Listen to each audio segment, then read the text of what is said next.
गांव के किनारे एक संकरा रास्ता था जिसे लोग भूतिया रास्ता कहते थे। ये रास्ता जंगल के बीच से होकर गुजरता था और सालों से सुनसान पड़ा था। कहा जाता था कि जो भी उस रास्ते से रात में गुजरा वो कभी वापस नहीं लौटा। गांव वालों ने उस जगह को श्रापित माना और बच्चों को वहां जाने से मना किया। लेकिन एक लड़का रमेश, जो हमेशा अंधविश्वास को नकारता था, उसने ठान लिया कि वो इस रहस्य को सुलझाएगा। रमेश 22 साल का था, गांव का सबसे नन्हा मगर नन्हा नहीं बल्कि जिद्दी और साहसी। उसकी माँ ने उसे समझाया, बेटा उस रास्ते पर मत जा, वहां कुछ ठीक नहीं है। लेकिन रमेश हंसा और बोला, माँ ये सब बकवास है, मैं आज रात जाकर दिखाऊंगा कि वहां कुछ नहीं है। उसने अपनी टॉर्च, एक बोतल पानी और एक छोटा चाकू लिया और निकल पड़ा। घड़ी में रात के 11 बज रहे थे। जंगल का रास्ता अंधेरा था। पेड़ों की टहनियां हवा में ऐसे हिल रही थीं जैसे कोई उनसे फुसफुसा रहा हो।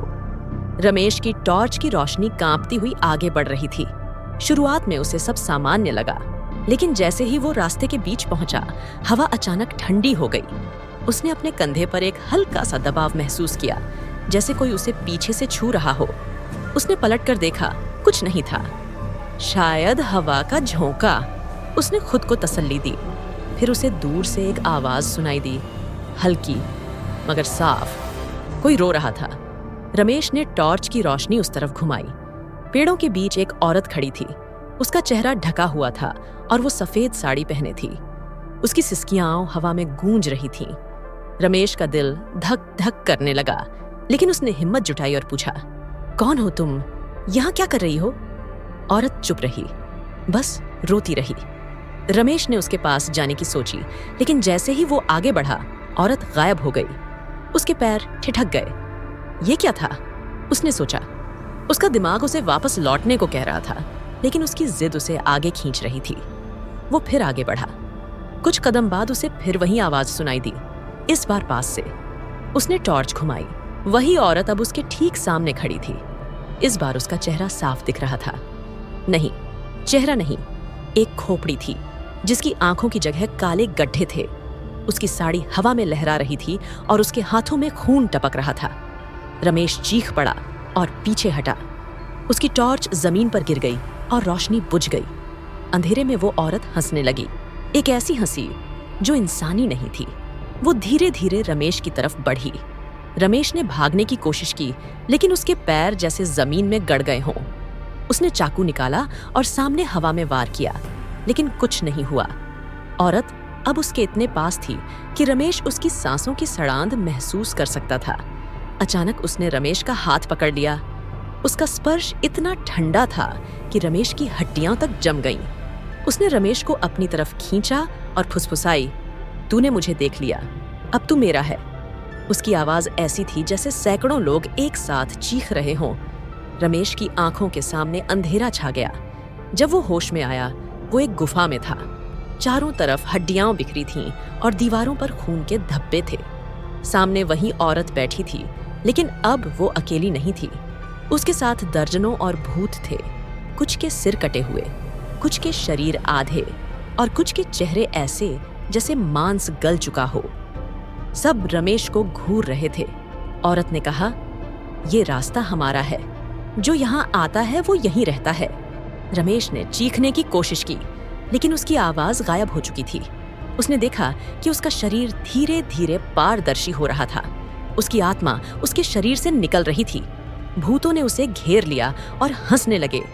औरत ने उसकी तरफ एक कटोरी बढ़ाई जिसमें काला गाढ़ा खून था। पी ले, उसने कहा, अब तू हम में से एक है। रमेश का शरीर गायब हो चुका था। आत्मा अब उन भूतों के साथ थी।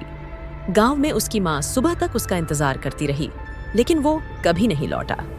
कुछ दिन बाद गांव वालों ने उस रास्ते पर रमेश की टॉर्च पड़ी देखी, लेकिन उसका कोई निशान नहीं मिला। कहते हैं कि आज भी उस रास्ते से गुजरने वाले कभी कभी एक लड़के की आवाज सुनते हैं जो मदद के लिए चीख रहा होता है, लेकिन जो उसे बचाने जाता है वो भी कभी वापस नहीं आता। भूतिया रास्ता आज भी अपनी अगली शिकार की तलाश में है। रमेश की गुमशुदगी के बाद गांव में दहशत फैल गई। उसकी माँ सरला दिन रात रोती रही। उसने गांव वालों से मदद मांगी, लेकिन किसी की हिम्मत नहीं हुई कि उस भूतिया रास्ते पर कदम रखे। लोग कहते थे, जो गया वो गया, अब उसे भूल जाओ।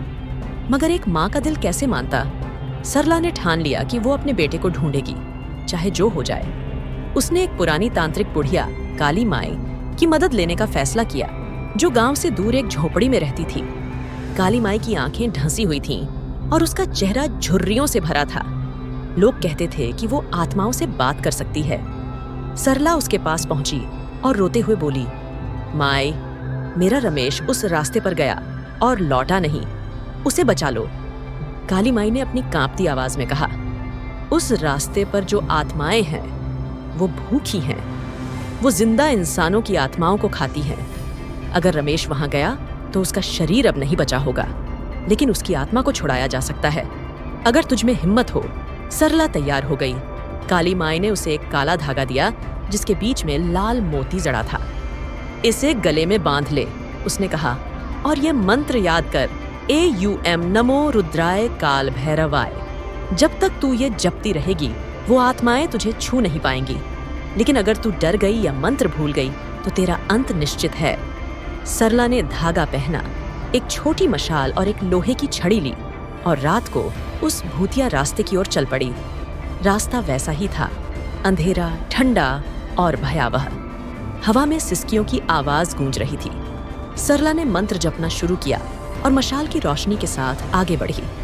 कुछ कदम चलते ही उसे अपने बेटे की आवाज सुनाई दी, माँ, मुझे बचा लो। उसका दिल कांप उठा, लेकिन वो रुकी नहीं। वो जानती थी कि ये भूतों की चाल हो सकती है। तभी सामने वही औरत प्रकट हुई, खोपड़ी वाला चेहरा, खून, टपकते हाथ। वो हंसते हुए बोली, अपने बेटे को लेने आई है, वो अब हमारा है, तू भी हमारे साथ रह। सरला ने मंत्र तेजी से जपना शुरू किया। औरत चीखी और पीछे हटी, लेकिन गायब नहीं हुई। उसने अपने साथियों को बुलाया। कट्टे सिर वाले भूत, अधजले शरीर, और वो सब सरला की ओर बढ़े।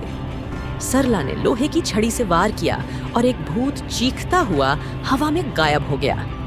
काली माई ने बताया था कि लोहा इन आत्माओं को कमजोर करता है।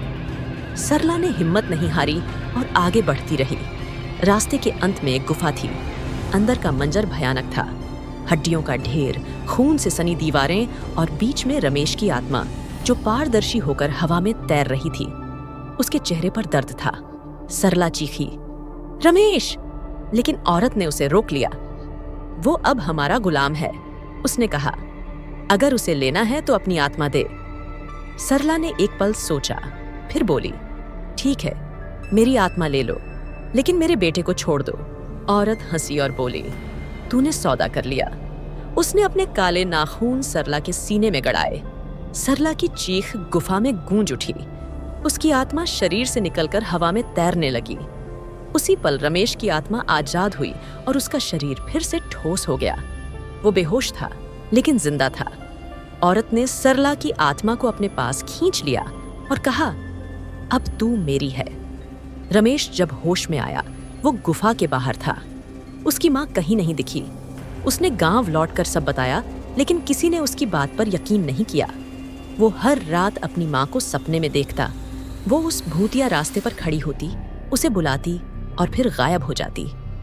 एक दिन वो फिर उस रास्ते पर गया अपनी माँ को बचाने, लेकिन इस बार वो भी लौटा नहीं। गांव वाले कहते हैं कि अब उस रास्ते पर दो नई आवाजें सुनाई देती हैं, एक बेटे की जो अपनी माँ को ढूंढ रहा है और एक माँ की जो अपने बेटे को बुला रही है। भूतिया रास्ता अब पहले से ज्यादा खतरनाक हो गया है और उसकी भूख कभी खत्म नहीं होती।